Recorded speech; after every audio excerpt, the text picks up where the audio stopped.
Yakin po tayo. Bibot, bibot. At,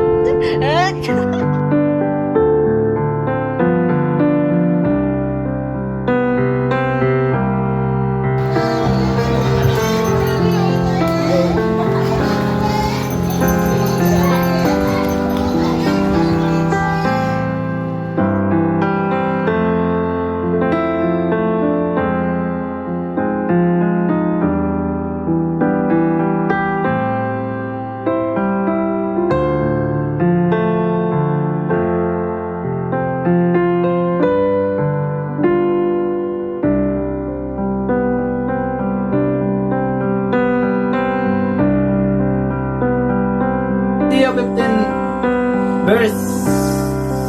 Ako nga masam sa mga Lord, kung sa gid imong ganahan ka ng paghiyugos sa imo, kabalo hiyugos sa imo nga anak kay pagpa sa imong kawalingan gyud Ginoo.